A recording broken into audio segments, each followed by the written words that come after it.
Okay, it's about time I give an update. I feel like I know it's been months since I've done an update. My daughter plays travel volleyball, and I don't think we've had 2 weekends in a row this year where we've been home. And so I just haven't had time to work on any of this. Not to mention, I've got all these other shop projects I've been doing. I got this really awesome gantry crane from Harbor Freight. I had to put that together. Doing that solo is I should have filmed it because that was quite amazing, and I ended up doing a lot of stupid things, but I got it together. And then I wanted to have the electric hoist on here, but they don't make a bracket that'll go straight from the hoist to the rollers, so I ended up having to, you probably can't see it, but I custom fabricated that on the plasma table, got it all powder coated, and so now I've got a really, really strong bracket and good setup. And then I finally got a little welding table, got that all put together a cart for my laser engraver. And then the other thing that's been really sucking my time is this four-wheeled electric motorcycle that I'm calling it. It's actually just a Yamaha Raptor, 2004 Yamaha Raptor 660 that I have completely destroyed so that I can put in the drivetrain and electronics out of a 2021 Zero SR. So this thing's going to rip when I get it done, but I've had to make custom brackets for this. I just got to get those powder coated and installed. I've ordered new sprockets. I've got a 12 tooth for the motor, and then I got a 70 tooth that's going to go on the axle. I've also ordered a new axle because I want a wider stance. This thing has long arm suspension on it, bunch of upgrades. So I'm having to do a lot of extra work to do this transplant. But as you can see right now, I do have the Sevcon controller mounted. It's going to go under the seat.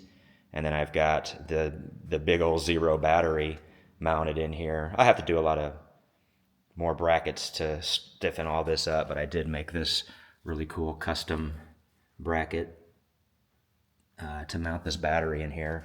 And then basically the tank, I've got a tank from a 1978 Honda CB750 that has been hollowed out. It's going to sit right on top of there. Seat's going to go back here.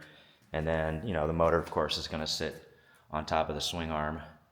And we'll see how all that goes. But that's something else that's been sucking all my time. But back to the Ford. The other thing that took a long time was trying to find a second battery pack.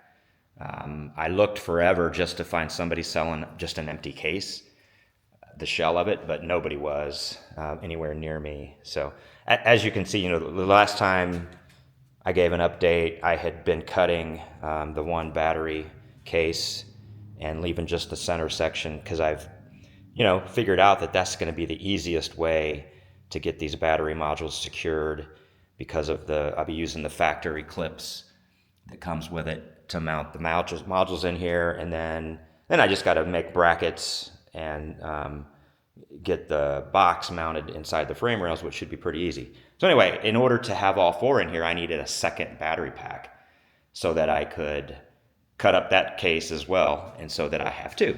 And that took forever to find. I finally found a guy that was wanting to sell one, but he wanted the modules back, so I basically took all the modules out and all the electronics out and gave them back to him, and then I kept the case. So now I've got two of these cut up, and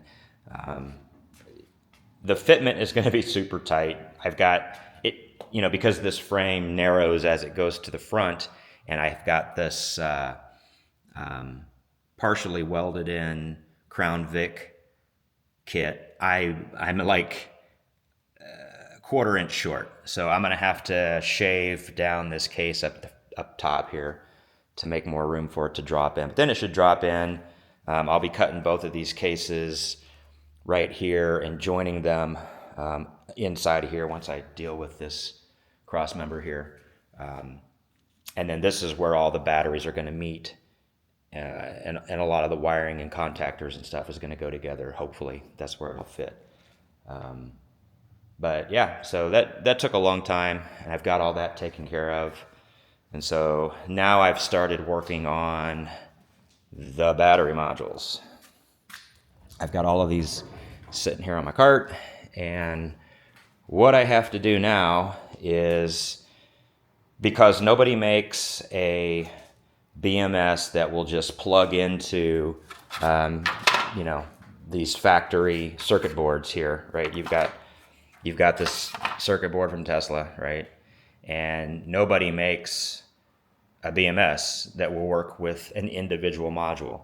There are companies like T2C, you know, that the EV controls, they'll sell you an add-on to your T2C controller that will let you control an entire Tesla Model 3 Y battery pack, but it has to be the entire thing in its original configuration with all the electronics in there and the contactors, and that's great if you've got room for that, but not too many cars can hold one of those. So as of today, there's no plug-in solution that anybody has developed yet to work with these individual modules. So what I have to do is, and I've already started it over here, is this circuit board has to come off, and then this ribbon cable that attaches all of these sense wires all the way down this pack has to come off. And then what I'm left with after I do that is these little sections here. This is the main negative, and then we've got the first bank, second, third, fourth, fifth, all the way up to 24. That's how we get our 24S pack. This is around, close to 96 volts.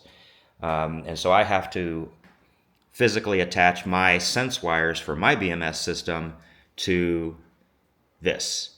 And so I know that underneath this little flimsy tab here is an aluminum collector plate.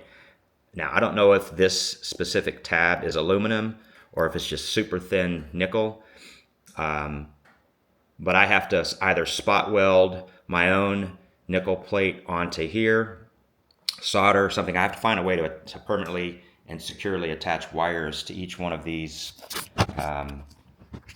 little tabs so that I can hook up BMS wires. And that's what I'm working on now. I'm at the point where I'm going to have to get the spot welder out and see what happens, because I do not think I can solder onto that securely. So I'm going to have to spot weld something.